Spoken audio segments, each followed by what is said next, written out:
जय श्री गणेशाय नमः।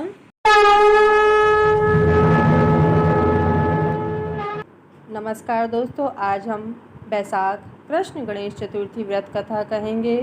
पार्वती जी ने कहा, बैसाख माह के कृष्ण गणेश जी की जो संकटा नामक चतुर्थी कही गई है, उस दिन कौन से गणेश जी की किस तरीके से पूजा करनी चाहिए और किस प्रकार भोजन ग्रहण करना चाहिए। गणपति जी ने उत्तर दिया, हे पार्वती माता, बैसाख माह में कृष्ण पक्ष की चतुर्थी को व्रत करना चाहिए। उस दिन वक्रतुंड नाम के गणपति जी की आराधना करके कमल गट्टे का हलवे का भोजन करना चाहिए। फ्रेंड्स, जो हमारे चैनल में पहली बार आए हैं वो हमारे चैनल को सब्सक्राइब कर लीजिए और अपने फैमिली फ्रेंड के साथ शेयर कीजिए। आपको ये कथा अवश्य पसंद आएगी, लाइक कीजिएगा।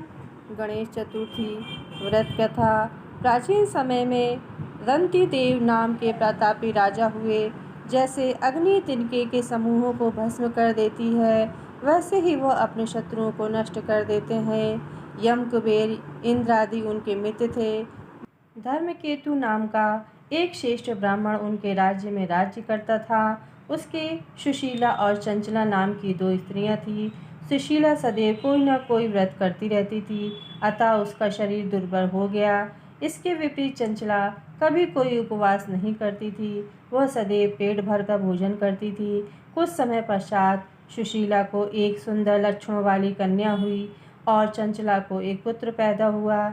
इस बात पर चंचला सुशीला को ताना मारकर बोली, अरे सुशीला, तूने इतने उपवास करके अपने शरीर को दुबला बना लिया, फिर भी तूने एक दुर्बल कन्या को पैदा किया। मेरी तरफ देख, मैंने कभी व्रत नहीं किया, मैं कैसी हष्ट पुष्ट हूँ, और वैसे ही बालक को मैंने जन्म दिया।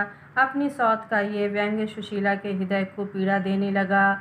वह विधिवत पूर्ववत गणेश जी की पूजा करने लगी। संकटानाशक गणेश चतुर्थी को जब सुशीला ने भक्ति भाव से व्रत किया, तब रात को वरदायक गणपति जी ने उसे दर्शन दिए और बोले, हे सुशीले, तेरी आराधना से मैं प्रसन्न हुआ। मैं तुम्हें वरदान देना चाहता हूँ कि तेरी कन्या के मुख से निरंतर मोती व मूंगा गिरते रहेंगे, इससे तुम सदा खुश रहोगी। इसके अतिरिक्त तुम्हारे एक शास्त्र का जानने वाला पुत्र भी उत्पन्न होगा। ऐसा कहकर गणेश जी अदृश्य हो गए। कुछ दिनों के पश्चात सुशीला को एक पुत्र हुआ। तदंतर धर्मकेतु का स्वर्गवास हो गया। उसकी मृत्यु के बाद चंचला सारा धन लेकर अन्य घर में रहने लगी। सुशीला पति गृह में ही रहती हुई अपने पुत्र व पुत्री का लालन पालन करने लगी। उसकी कन्या के मुख से मोती तथा मूंगा गिरने के कारण सुशीला के पास थोड़े समय में ही काफ़ी धन इकट्ठा हो गया। चंचला इस कारण उससे जलने लगी। एक दिन चंचला ने हत्या करने के इरादे से सुशीला की पुत्री को कुएं में गिरा दिया। उस कुएं में गणेश जी ने उसके जीवन की रक्षा की तथा वो बालिका राजी खुशी अपनी माता के पास वापस लौट आई। ऐसा देखकर चंचला का मन क्रोधित हो उठा। वह विचरने लगी, ईश्वर जिसकी रक्षा करता है उसे कोई भी नहीं मार सकता। सुशीला अपनी पुत्री को पुनः प्राप्त कर अति प्रसन्न हुई। पुत्री को अपनी छाती से लगाकर वह कहने लगी, भगवान गणपति जी ने तुझे दोबारा जीवन दिया है।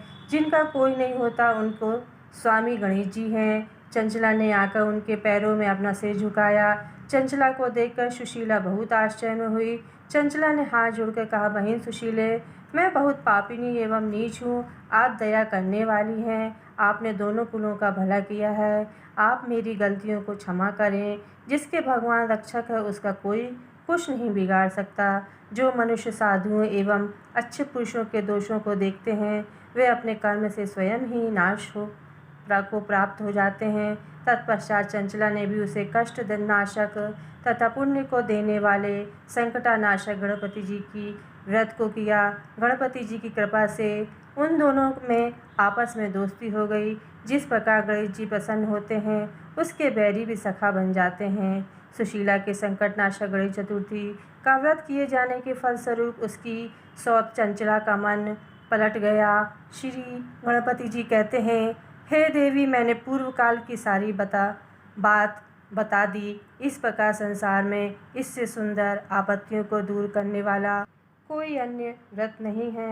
श्री कृष्ण जी कहते हैं, हे धर्मराज, आप भी ढंगपूर्वक गणपति जी का व्रत करें। इसके करने से आपको शत्रुओं पर विजय प्राप्त होगी तथा अष्ट सिद्धियाँ व नवनिधियाँ आपकी सेवा में रहेंगी और कुछ समय पश्चात आप अपना राज्य प्राप्त कर लेंगे।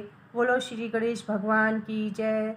तो फ्रेंड्स, आपको ये कथा अवश्य पसंद आई होगी। लाइक कीजिएगा, सब्सक्राइब कीजिएगा और हमारे चैनल को शेयर कीजिएगा। नमस्कार दोस्तों।